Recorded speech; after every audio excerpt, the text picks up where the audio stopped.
party people at? Where they at? Get down. Time to get on. It's time to party. Hey, it's time to have fun. Welcome to episode 113 of Amari Purple Talk, a podcast where I share my thoughts on the Prince musical singularity. I'm Richard Cole, the Amari in Amari Communications, and every episode I break down everything in the world of Prince and all Prince-related music and artists, as well as all genres of music that has had a major influence on his art.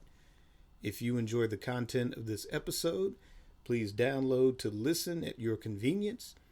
If you are on YouTube and want to keep up to date on episodes of Amari Purple Talk and other content on the Amari Communications channel, please like, subscribe, hit the notification bell. And with that down, let's get started with this week's show. All right, so there's been a lot going on in the week since the previous episode of Amari Purple Talk. So let's start with something very positive, something happy, especially in light of all the silliness and craziness of the previous week. So we're going to start with the footage of Prince as an 11-year-old, which was found by a Minnesota news station. All right, so as this is being recorded, everybody hopefully has seen all the footage and the news story behind it. But for those few that may not be aware of what's going on, I'm going to read an article from CNN. So, a CNN affiliate station in Minneapolis stumbled upon a rare gem, archival footage of the late great icon Prince at 11 years old, supporting public school teachers on strike. Staffers at WCCO were combing through the station's archives for old clips from a teacher's strike in 1970 to include in a piece about a more recent strike when they spotted a familiar face in one of the clips. An interviewer in the 1970 clip asked a young boy whether most of the kids present at the strike were in favor of their teachers picketing. The boy, wearing a familiar smirk, replied, "Yep.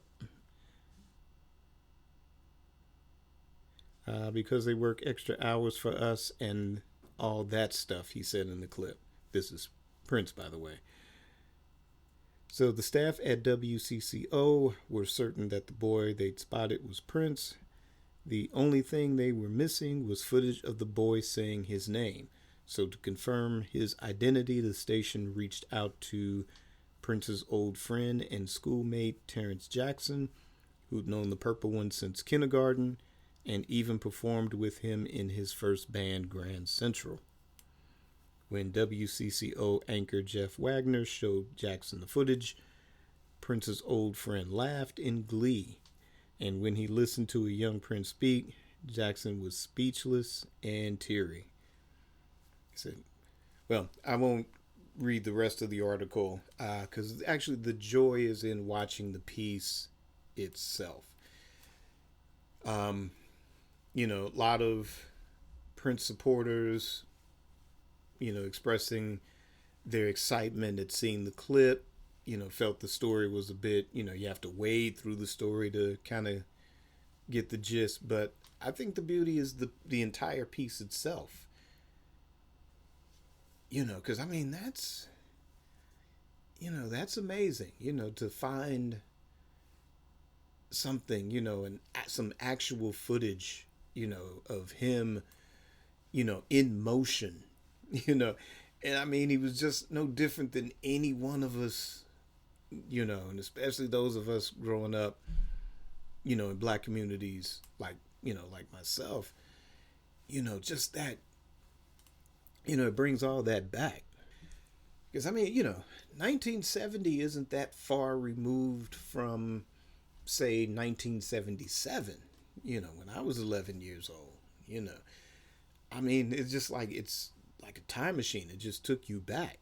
And, what I think what really brings me joy about this particular piece is that, you see him and it's not, the superstar, it's not the rock star, it's not any image that we've managed to project upon him, and we're all guilty of that, myself included, but this, it humanizes him, this is like, wow, it's, I can imagine those that knew him then that watched the transformation, and the growth and the evolution and the maturity and all of that, over the years. It's a special piece. And, and I think for a lot of us, Prince fans, fams, supporters, Prince musical singularity, whatever we want to call it, I don't know. I think he might have, kind of put his finger on from wherever he is and said, hey, you know what? There's a lot of crazy stuff going on this week. Why don't we at least let me give my fans something a little positive, positivity, give them a little something to smile about. And, and, not to get too deep or esoteric or too out there, but, I think, where he is now, he's not concerned about the vault, and I think that because, even the beautiful ones, the book, because it's cut so short, I think this is, a little gift, so to speak, to say, yeah, a little bit more revealing, because he was very revealing in just those short 50 pages. And, this adds weight to it, I know someone made a comment on, Twitter that, hopefully this somehow makes the Netflix documentary. I agree. I think it should. Like I said, this gives a connection. And like I said, it makes him human. It makes him, even at that young age, being sort of somewhat aware. Andre Simone, commenting on the footage on social media. It's like, yeah, his mom and Prince's mom, they both worked for the Minneapolis school system. Yeah, so like I said, there's a sense of that, and it's like, yeah, it was showing that he cares. And that was pretty good for someone that age. When somebody having a microphone put in front of your face, like, hey, what do you think about this teacher strike? My city here, St. Louis, we had one in 79, so that put me at 13. Of course, nobody rolled up with a camera up to our school and interviewed any one of us. At least I don't think. But, anybody that was around then, shout out, and let us know what your experience was. But yeah,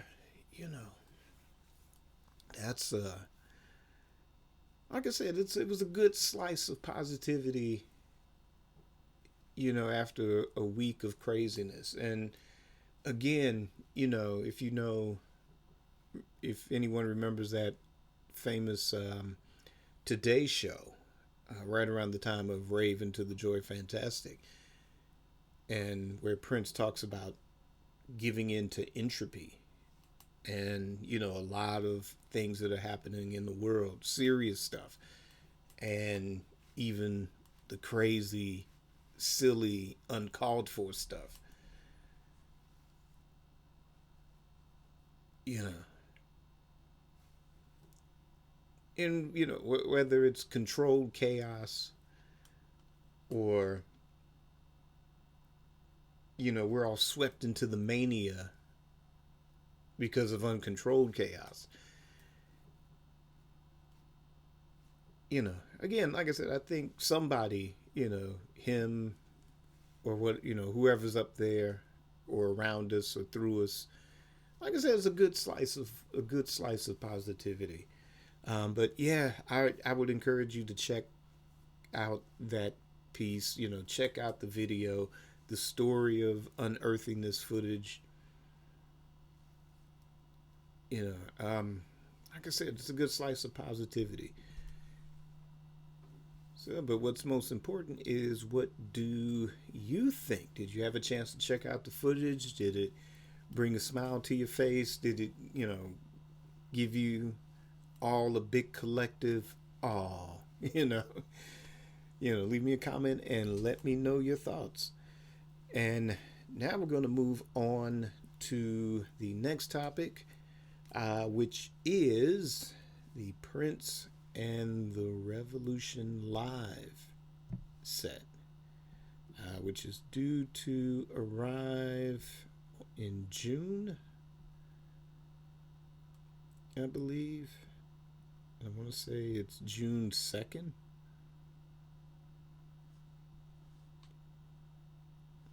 Let's see if I can.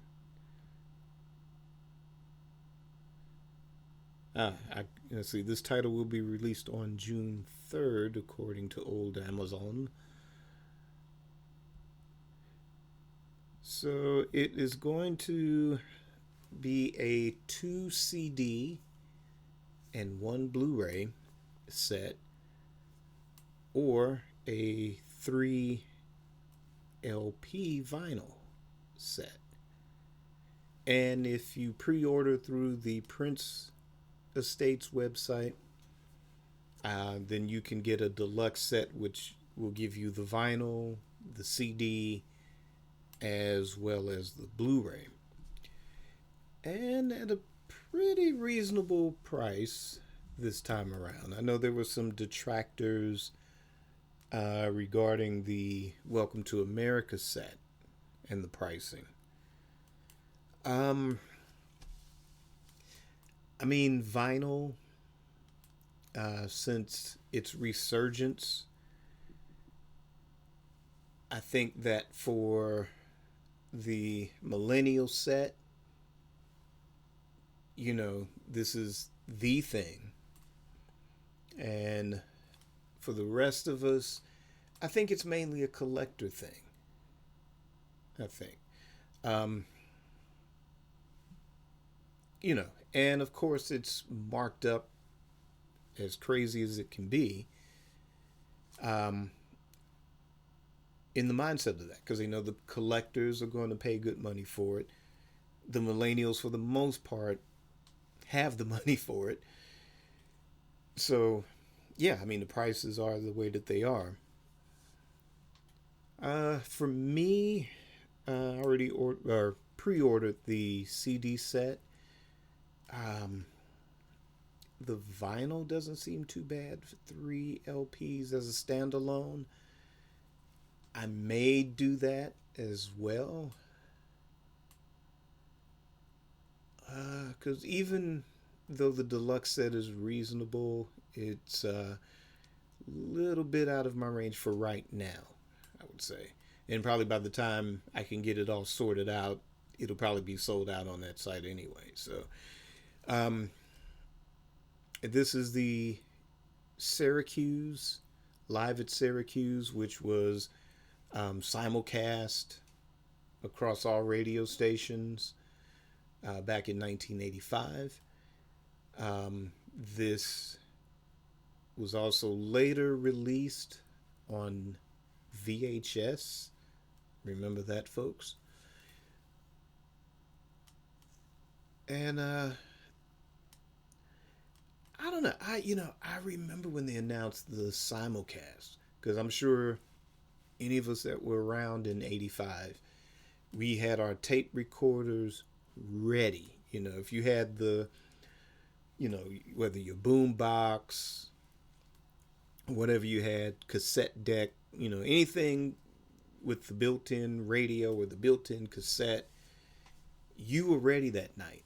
And I remember recording it, and it was pretty much edited from what you later saw on the VHS. I can't remember. I think they took out Irresistible Bitch and Possessed. I think that wasn't on the radio simulcast, if I remember. But I remember taping it. And, just like when they played the whole Jackson's Live album, the radio station I listened to, good old Magic 108 FM.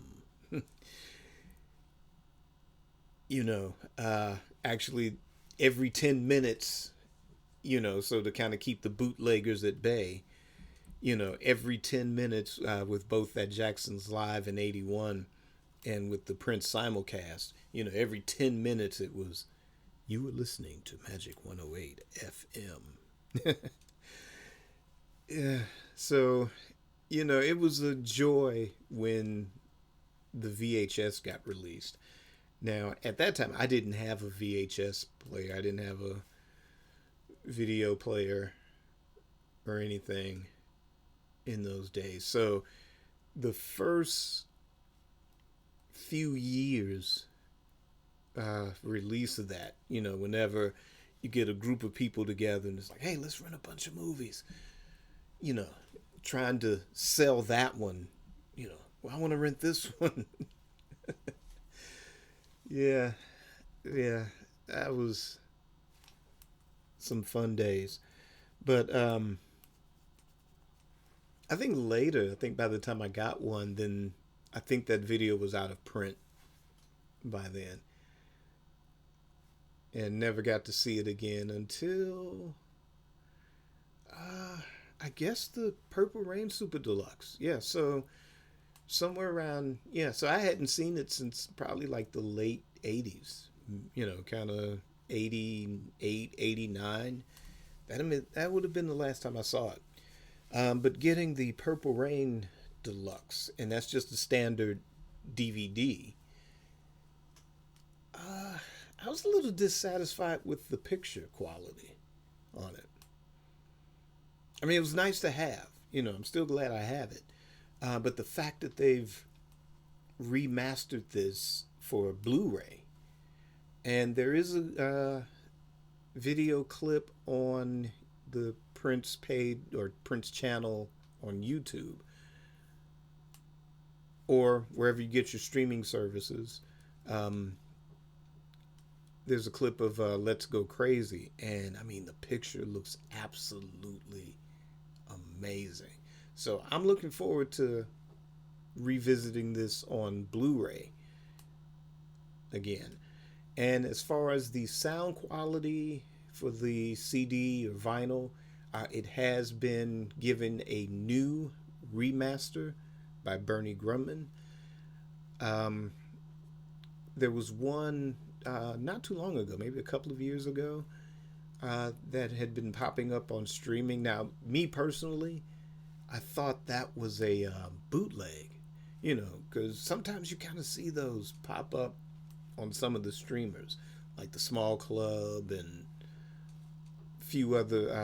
I know for a while there was the 1995 Miami show, or like this weird compilation to make it seem like one singular concert. And I remember listening to that, and it was like, of course, the sound quality pretty much sucked, but I mean, it wasn't bad to listen to. But yeah, these sort of pop up here and there on some of the streamers. So I thought that one was one, like, oh, they just ripped the audio from the DVD and just put it up. But as I've been finding out later, that was a sort of an early remaster, just for or exclusive to streaming. But this has been given a, like I said, a new remaster by Bernie Grumman. And so far, just the track Let's Go Crazy, that has been the only advanced track as of now. Probably closer to release, may get a second, hopefully, second or third leak of that CD project, or at least I hope, they do another advanced track. But I'm looking forward to it. I mean, I'm not like real over the top excited about it. But I'm excited just because of, again, I remember, the simulcast and taping that. And I might still have that cassette tape floating around somewhere. But for me then with that cassette, was just that guitar solo intro to Purple Rain. You know, to be honest, it was never really my favorite song. You know, there's other things I like on the Purple Rain album a lot better. Computer Blue, When Doves Cry. Actually, my two main favorites. And then the beautiful ones that would be in my top three. Darling Nikki would be probably top, number 4 out of that. But yeah, I don't know. It was just always something about that particular version of Purple Rain. I don't know what it was. I mean, I like the song, but like I said, it was never one of my favorites, even then. But that live version on the Syracuse performance, and I know there's other Prince supporters that want to go to. There's the Atlanta one, I think Miami, a couple of other cities, and I get it. And I wouldn't mind trying to seek those out. I have a feeling we'll see the light of day somewhere down the line. If not one of those being a part of a true Purple Rain Super Anniversary Deluxe Edition, whether that's going to be 2024 or 2034, we'll see. Or, any one of those would be good candidates for a good standalone live release. But for me, that was the second time I heard Purple Rain live, because I did go to the concert in November of 1984, so I did see it live. But to me, this version was better than whatever my memories are of actually going to the one at the St. Louis Arena way back when. And then with the VHS, again, there was that performance of Irresistible Bitch and then Possessed. That was my favorite part of the whole thing. Years later, Baby I'm a Star, that one, just because it just has those vibes of, James Brown on the Tammy Show. And ever since I saw that footage for the first time around, I don't know, heck, about 1990 or something like that, just seeing that performance from whatever year that was, 64 or 65. And then when you go back and you watch either the video of Baby I'm a Star, which I think was taken from another live show, of course, correct me in the comments on where that particular city was.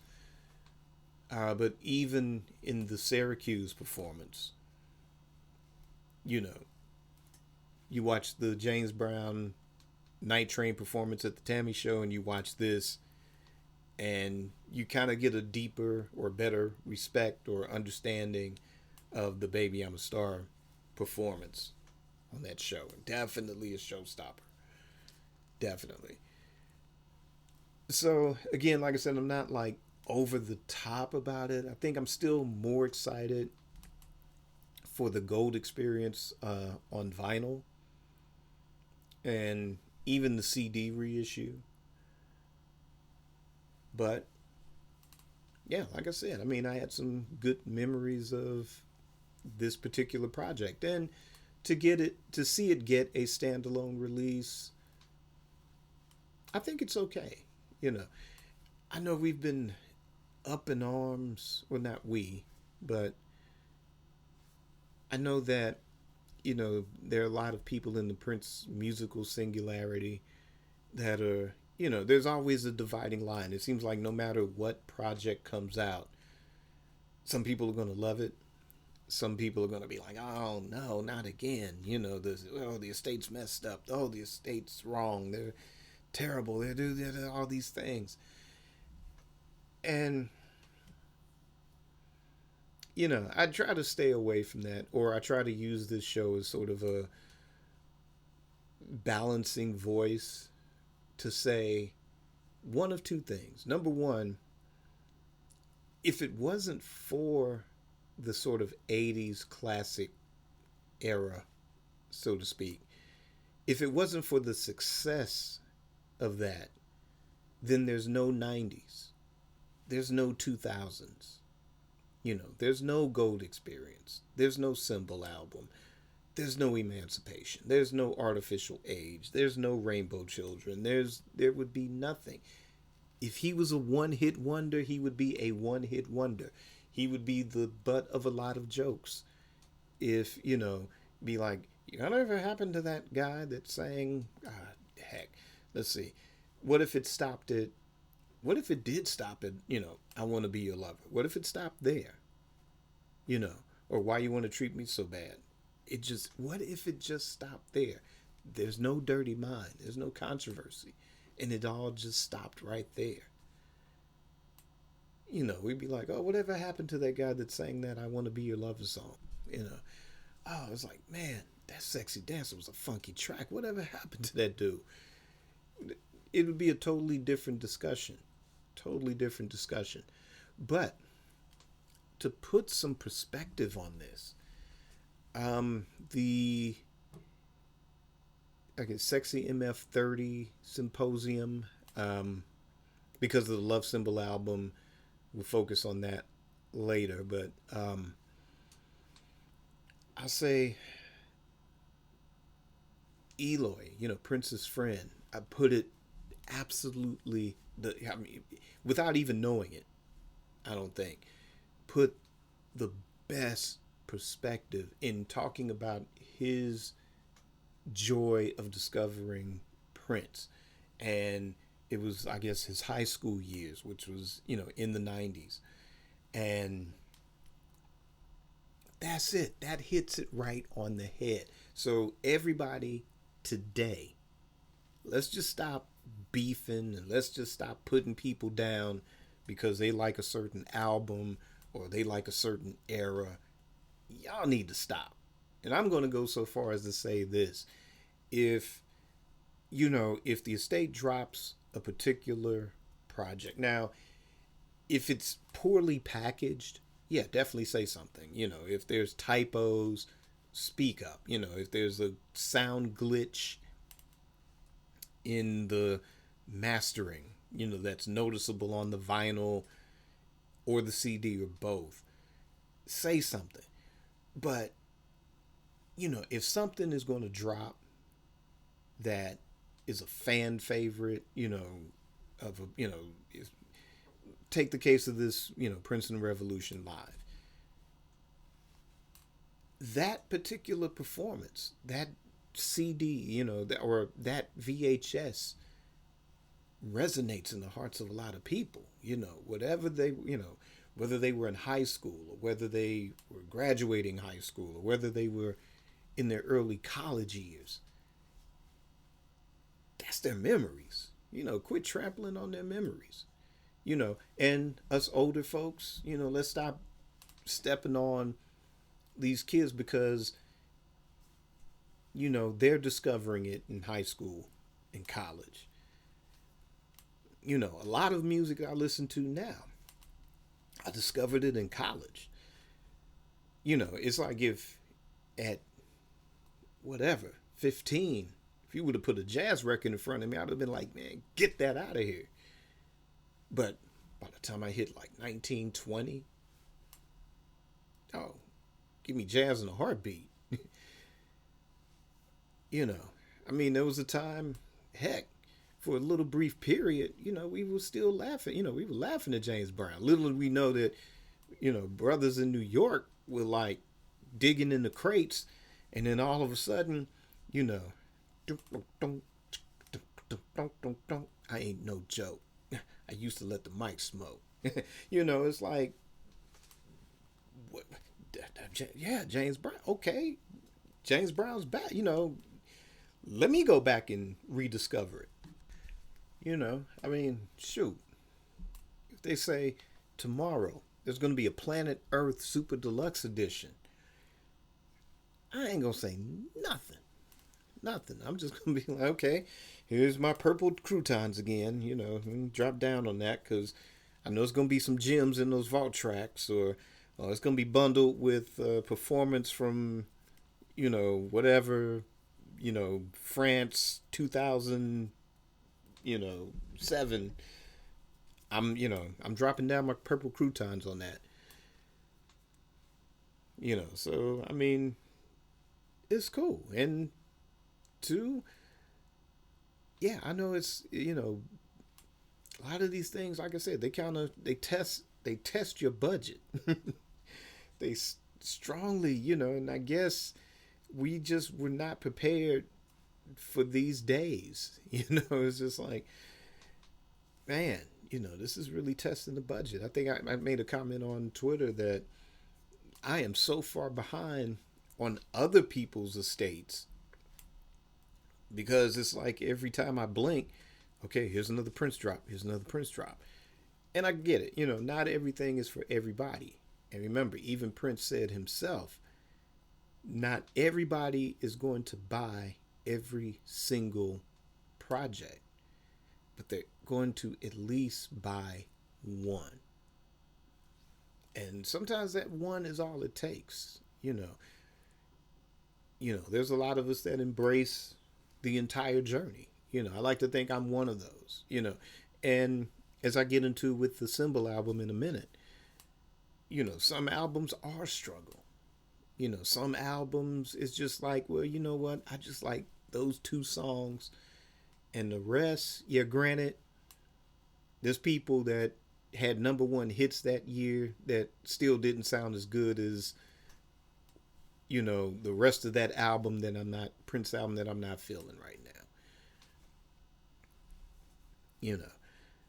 But, we as a fan community, I was watching I can't think of the name of the show, but the guy does a lot of Beatles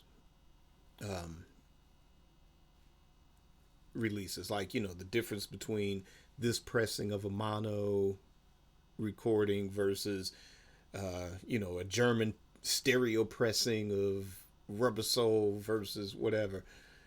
But he was doing one on the recent Let It Be Super Deluxe edition. And he started it off by saying that, 30%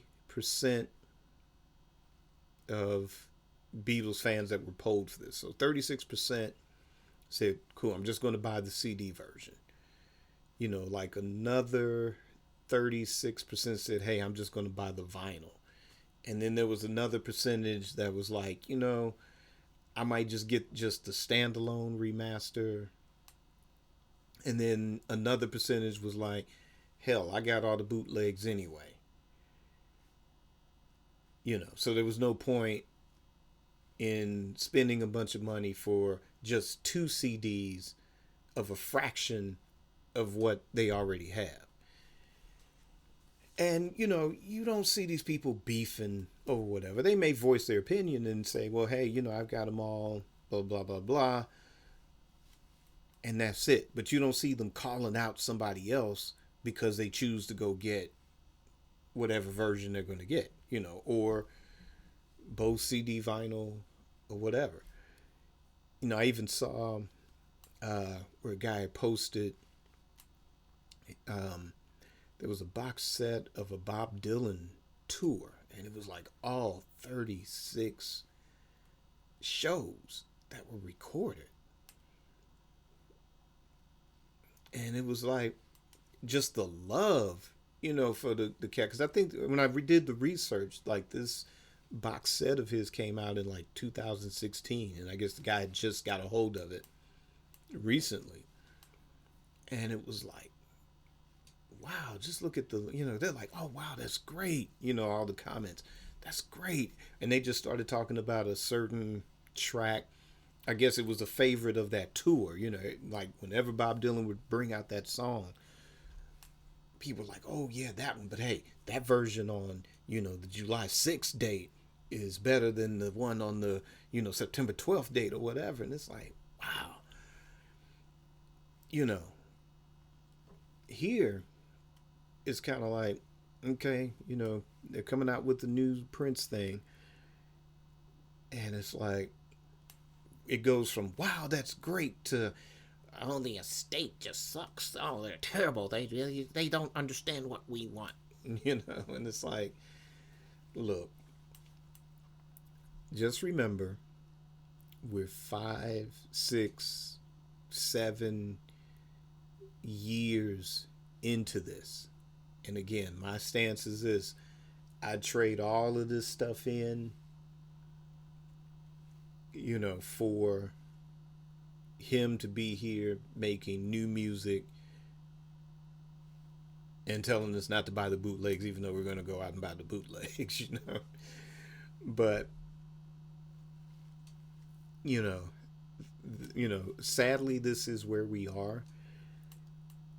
But if you look at how, Bob Dylan's still walking the earth, thank goodness. Bruce Springsteen's still walking the earth. And, Neil Young is still walking the earth. And, over, 30 some odd years, they've been cranking out quality product, or even just recently, maybe within the last 5 years or whatever, that certain artists, Bob Dylan's been beating the bootleggers since about 91, 92. So there's that. Frank Zappa, same thing. He started a couple of years before he passed, but, he left it, clear instructions on, hey, keep this ball rolling, So here we are in 2022, and you still see stuff coming.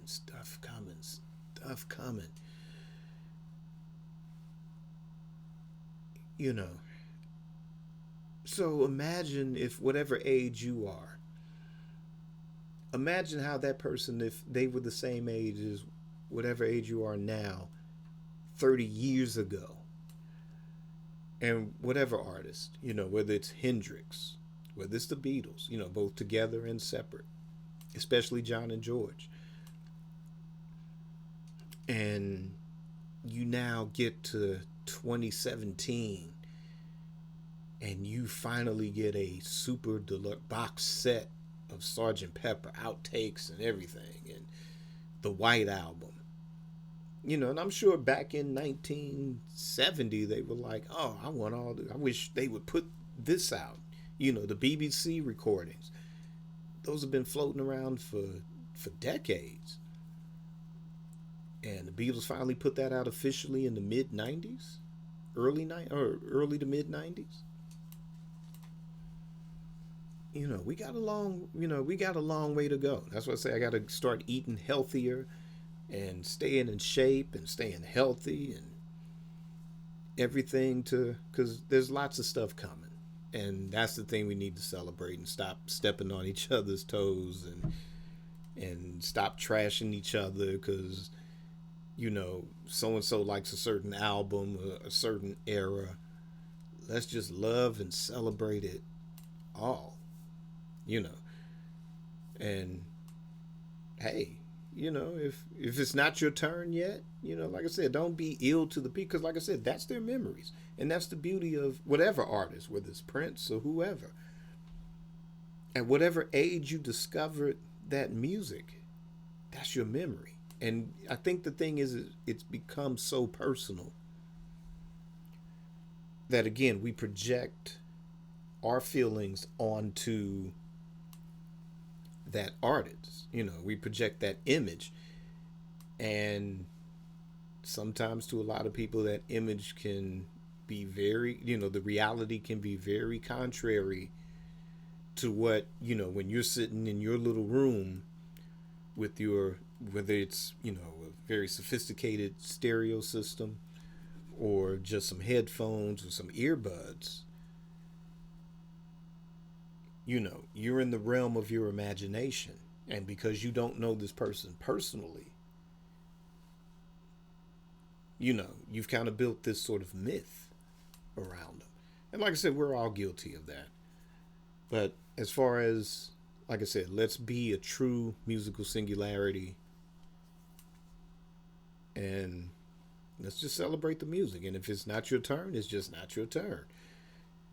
I can live with that. Like I said, I got a list. I did an episode on 5 things I would like to hear. I might expand that and do another 5 at some point, because there's so much. Live recordings, super deluxe editions. Speaking of which, there are rumors of Diamonds and Pearls and the Love Symbol album being kind of combined as a deluxe set. I know during the symposium I put forth the question of, what would you rather see, or would rather have, as far as a super deluxe for each album, or kind of go that Bob Dylan route with, okay, this is Prince, the whatever, New Power Generation sessions, 1990 to 1992 or 93 or whatever, and have that as a box set, and then just drop a standalone remastered Diamonds and Pearls and a standalone remastered Love Symbol album. And I think kind of, in a way, I think for 1999 that format worked. For Sign of the Times, it worked. Although I'm going to get a little nitpicky and say it could have been done a little bit better. But beyond those two, and say Purple Rain, Parade, Around the World in a Day, maybe those kind of few exceptions,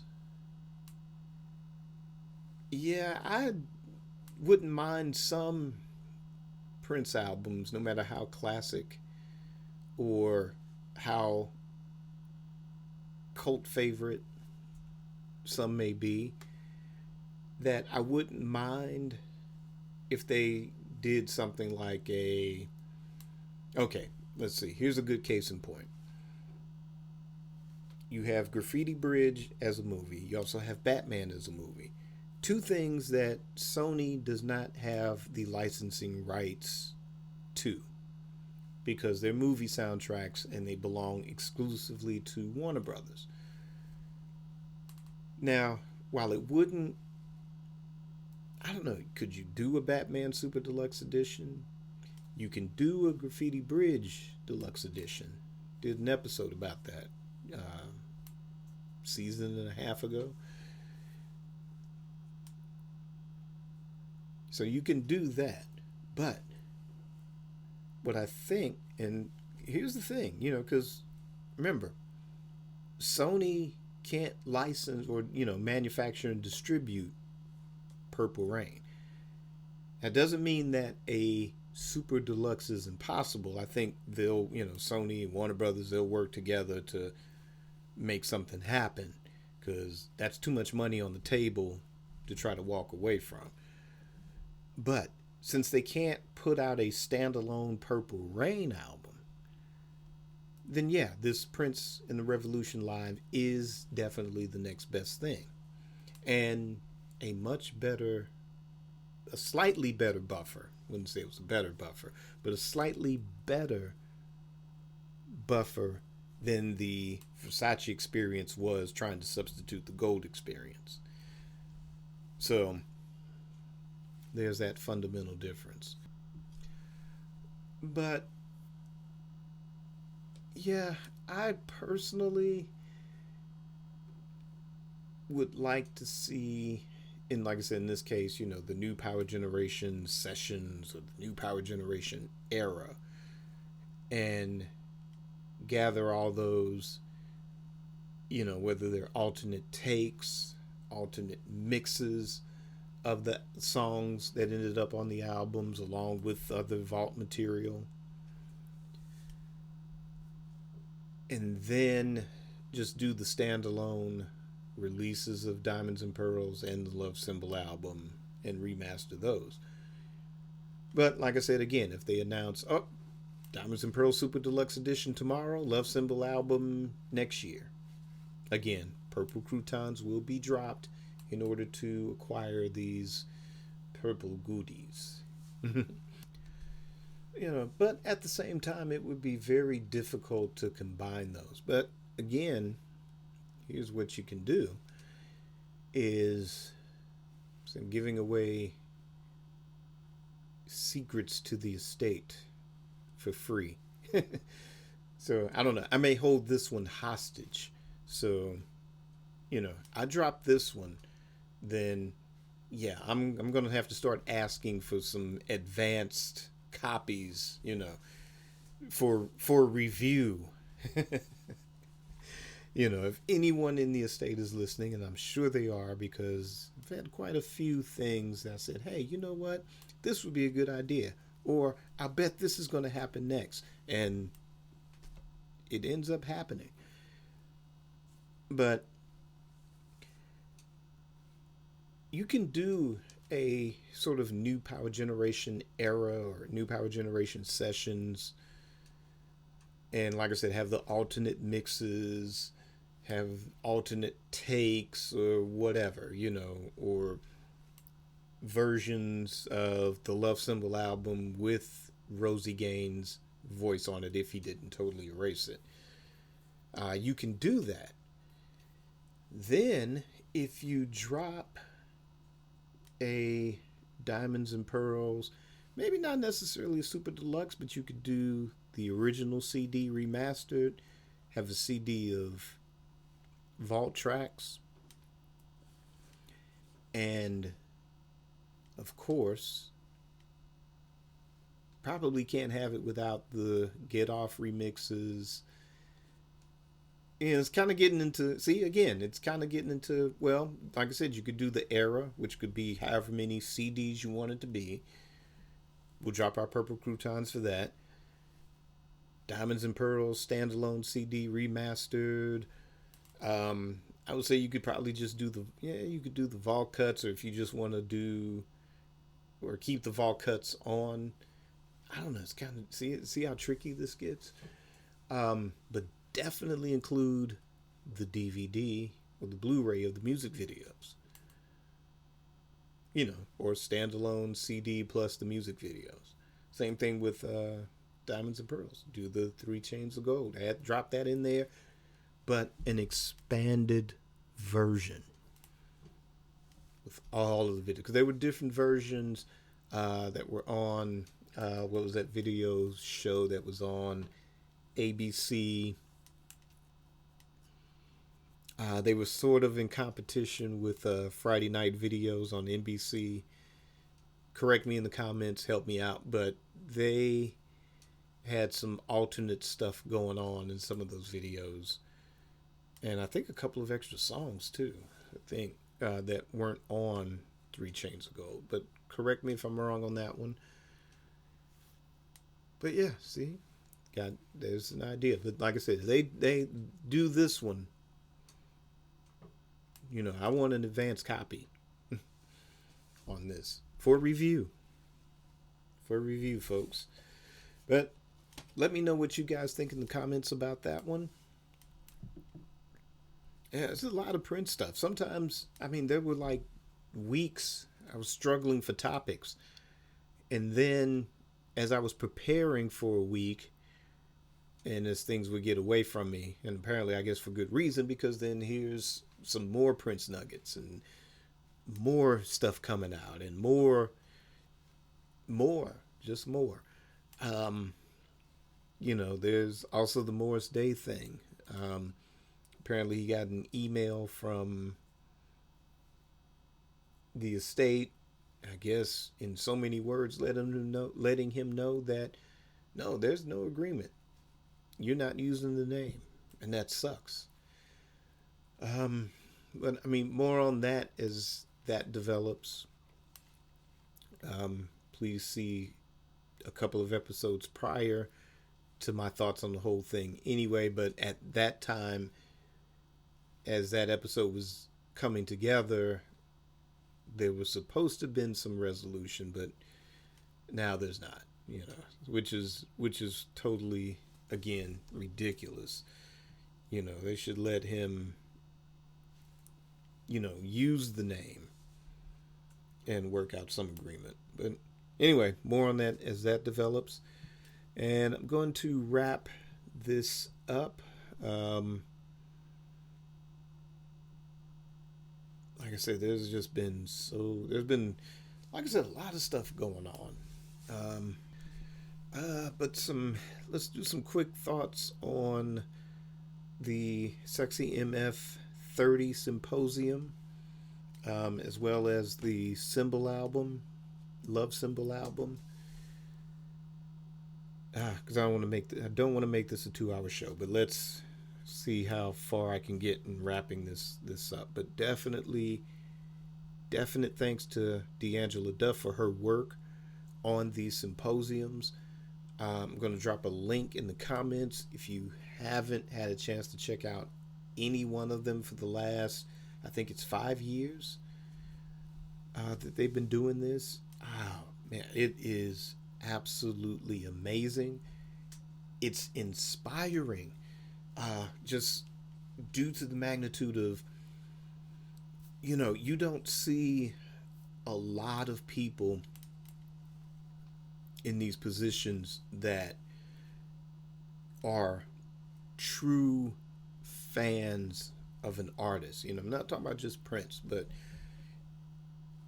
I don't see this with any other artist that's, say, not the Beatles. Yeah, they have all kind of college courses, all kind of stuff on Beatles. No matter where you live, there's a university that's devoted itself to Beatles. But here, the work that is put in by everyone, involved, all the different backgrounds, educators, writers, musicians, DJs, other artists, podcasters, to come together in unison, to talk about and debate and dissect and analyze the work of an absolute genius, and wasn't a part of this one. I did the one we talked about the First Time album. That was a lot of fun, so I'm looking forward to doing the second one. I think that one's going to blow everything out of the water, especially if this whole Morris Day and the Time thing doesn't get resolved. Whew. Oh yeah, I can't wait. But even hopefully some future ones down the road. I know my schedule is ridiculous. Actually, I was going to end up doing a rant about that early in the episode, but changed my mind. We're having fun. We're keeping it positive. But, And hopefully, as I continue to expand Amari Communications, phase one of that is in full effect. So hopefully to get phase one wrapped up. But yeah, I can't wait to be in a position to take more active roles in a lot of this stuff. But yeah, like I said, just check it out. Just check it out. I'll put a comment or leave a link in the show notes to where you can catch up on all of them, especially this last one. Um, like I said, I probably, because this wasn't one of my favorite albums. This was one of those where I like maybe a small handful of tracks. Um, it was a very weird. No, it was a crazy year for me. Um, Came back to St. Louis from after living in California for about 5 years, and since '91, it had been, it had been like Gilligan's Island. It's like can build Ginger a movie set, but I can't fix the boat and go home. That's that's been that's how it's been, and like by '92, was really kind of just feeling that, really really feeling that, and where with Diamonds and Pearls, where I really needed artistic Prince to say, just kind of have those sounds, maybe some of those lyrics in the background, instead kind of getting, here's Prince writing a pop song in his sleep, a pop album in his sleep and succeeding. So it was cool for what it was. And I thought that was the artistry, was that, okay, this is Prince doing a pop album. There's no concepts, there's no imagery, just pop, just straight pop and appealing to the masses. And it's working. Where the Symbol album is a little bit the opposite. And it's like, yeah, it's artistic Prince, but maybe a bit too much artistic Prince. The concepts were just kind of way left field for me. I remember when Sexy MF dropped, I think I was buying some James Brown CDs, or it might have been whatever hip hop album was out then, or some combination of the two. And along with that, I saw, in the store, I saw the Sexy MF video cassette, just the video cassette single. Like, wow, I've never seen that before. But it's Prince, and I'm dropping my purple croutons on it. And I love the video, but I wasn't so much. The song was, I was like, okay, this is different. It's Prince doing James Brown. But I mean, he's really, it's really James Brownish. It's not like sampled James Brown, which since 1998, we were all, kind of, comfortable with at that point. But it's like, no, there's no drum machines, there's no samples. This is Prince in the new power generation. And I guess when you look back on it, you get it. But then it was just kind of like, okay, the video's cool, but I don't see this being a hit song. But I'm looking at it at the same time like, okay, this is Prince kind of going back to Dirty Mind era. That's what I'm thinking. And then you fast forward a couple of months later, a few months later, and then there's My Name is Prince, which, again, I was kind of like, I don't know, And this was kind of the first time in a while where I felt like, man, I don't know, as opposed to, I don't know, something like Thieves in the Temple, which was very different. which that was the beauty of Prince then. It was like, when doves cry, that's different, but damn, that's good. Kiss, man, that is so different, but damn, that's good. But now you get to My Name is Prince, and it's like, it's different, but is it really good? And I'm not gonna, not gonna jump on, is Tony M a good rapper? Is he a bad rapper? I want to save that analysis for a future episode. But I don't know. I think in some aspects, because there's a lot of people that love it. If you listen to the symposium, you have some defenders, you'll also have some detractors. Um, but for me personally, as far as that particular track, then there's parts of it that I think really work, and then there's parts of it like, I probably me personally wouldn't have used that word. I would have tried to find another set of words that rhymed or did something a little different. But I was still excited for the album, you know. And when I did get the CD, and I think I got it like the day it dropped.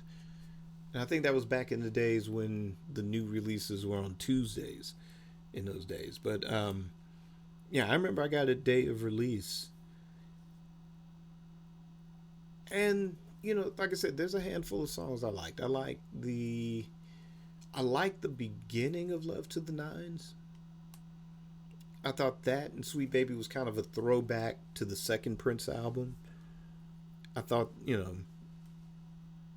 they were okay. They just didn't knock me out. Now, Morning Papers I loved. God Created Woman I loved. Let's see, The Max and I Want to Melt With You. Those grew on me a lot later, after living with the album for a while. But when the Three Chains of Gold video dropped, that sort of heightened my appreciation for the album. But I prefer the songs in the context of the videos as opposed to the CD listening experience.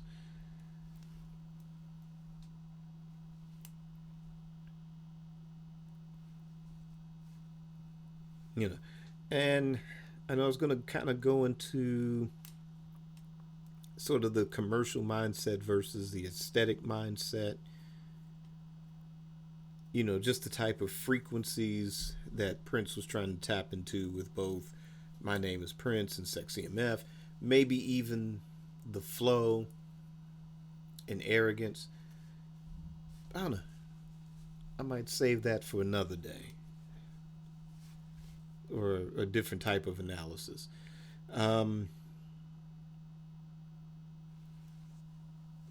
Maybe the sequencing. I don't know. Maybe I don't know what would have made this a better album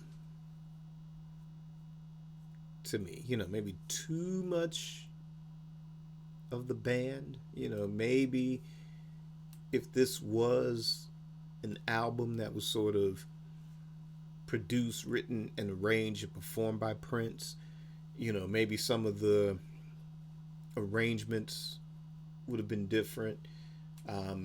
If it was the drum machines and, him going in a different direction with the bass or whatever, if he was kind of left to his own devices, would that have been a better fit? Oh, yeah, and I forgot about Seven. Yeah, again, that's among the sort of handful of tracks that I absolutely love on this particular album. Um, Damn You, that's one. I think it would have worked better if it just had a different title. Now, Prince is a trillion times better songwriter than I'll ever be. But to understand it a little bit, if it was me writing it, I really would have titled it something else. I would have titled it, You're So Fine or something like that. So that way, if you're coming in to it and you're like, oh, this song, You're So Fine, the beauty of it is then going to be in the lyrics.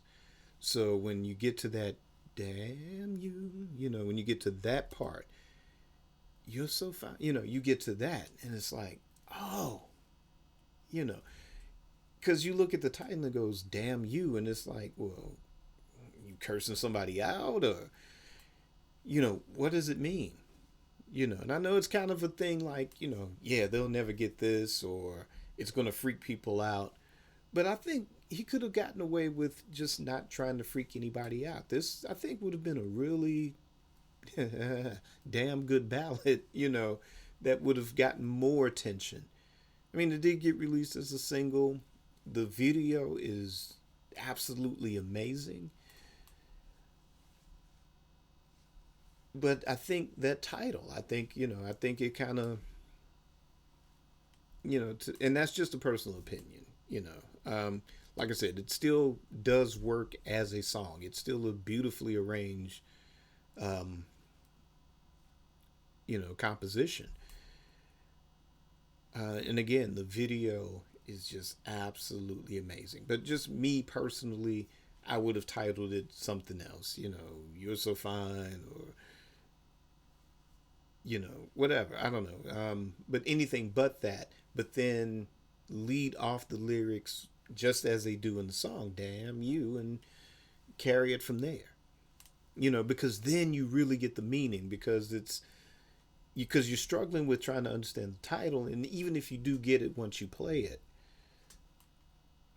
I think your perception's already wrecked by thinking it's something else, and then now you're trying to separate the two. But again, that's just personal opinion on that. And then Blue Light, I agree with a lot of folks where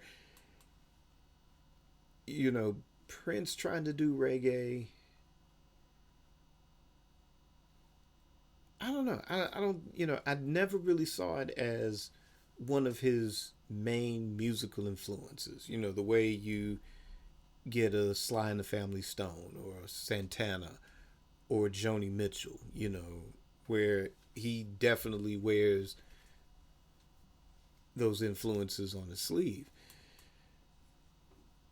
But yeah, just I think the only reggae attempt I do like, it's on the 1999 Super Deluxe. The title's escaping me at the moment. And even that, because it's not a finished song,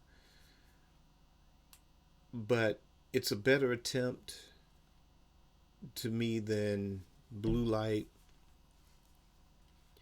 I would say Repop Goes the Zipper's just a little bit better. But, sometimes I enjoy it, sometimes I don't.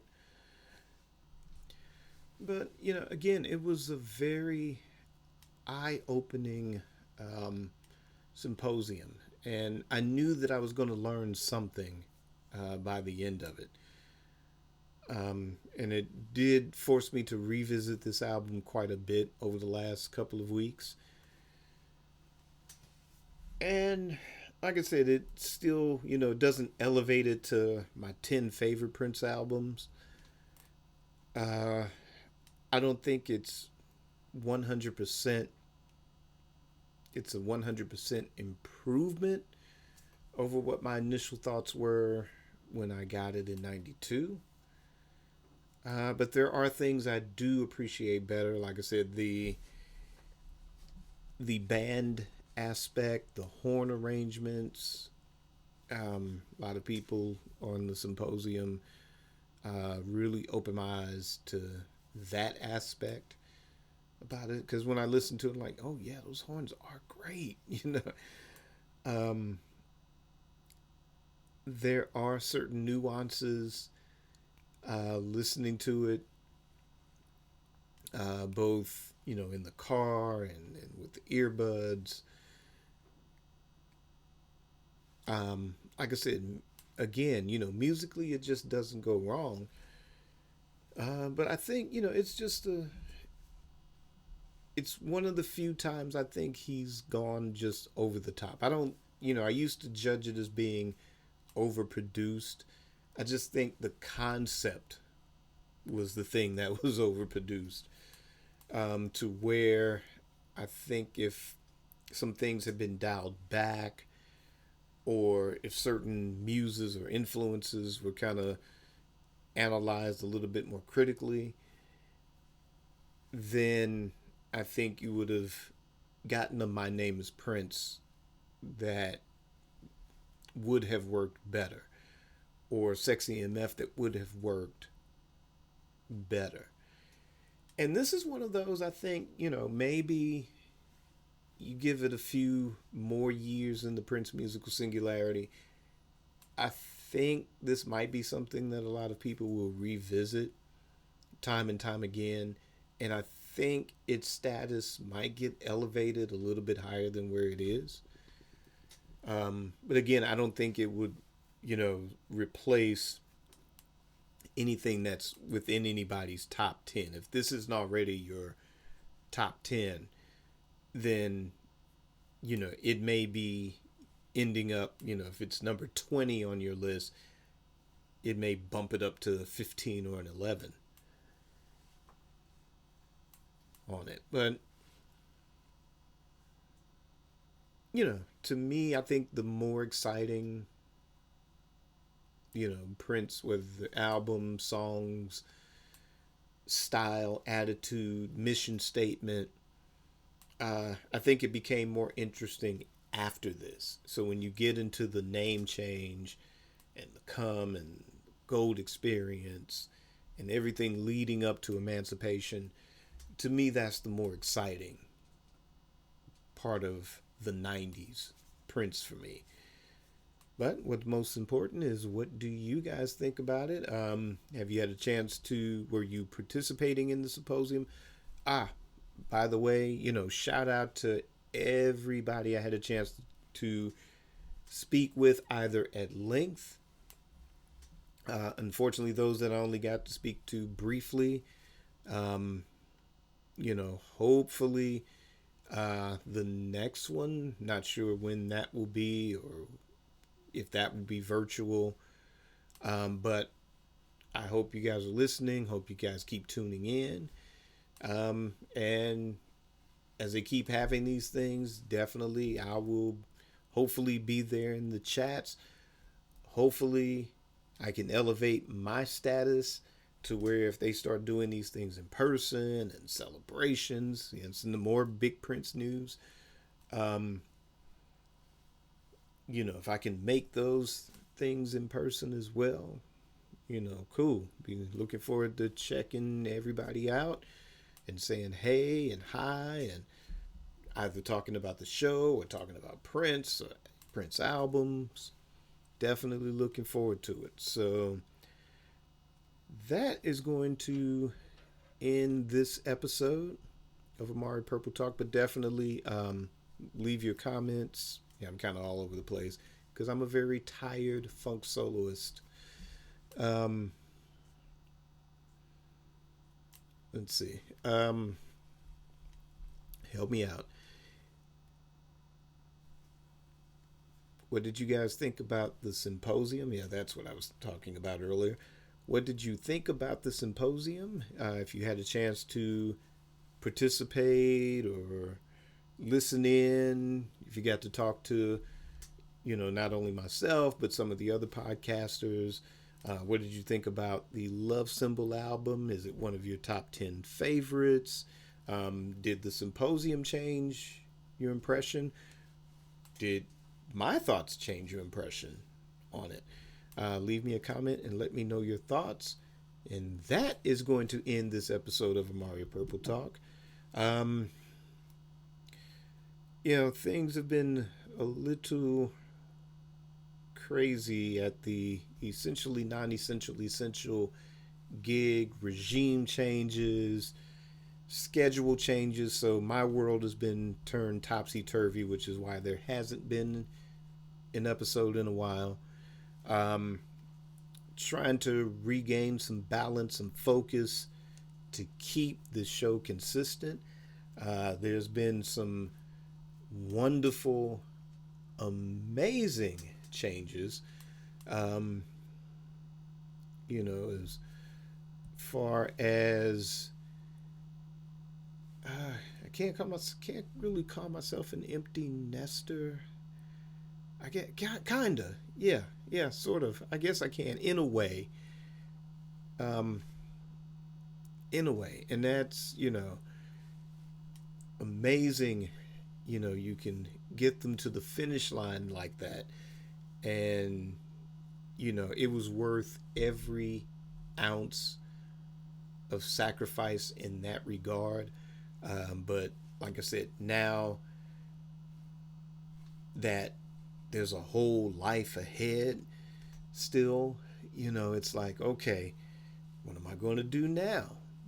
And that will be putting some distance with that essentially non-essential essential gig, put some distance between that, hopefully, and making Amari Communications the best that it can be. And whatever roads, positive roads that can create a work life balance to make this thing successful, whatever that may be. But that's the mission statement going forward. And like I said, as soon as I can regain some balance, there's a lot that I need to do or want to do. Want to have more guests on the show. So I know I've been kind of bugging people like, hey, I want you on my show. I want you on my show. I want you on my show. Give me till about May. And I'll start making the inroads to start, getting more people on or inviting people back. Again, anybody else wants to have me on, cool. I'll make the time to do that. And like I say, just stay tuned. Just stay tuned. So until then, create your day and create your life. See you next week. Peace. People, we're the purple party people now. Time to get on the one.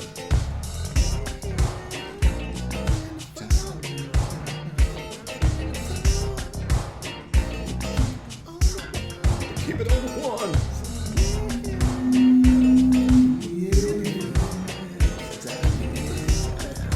So we're all the purple party people now.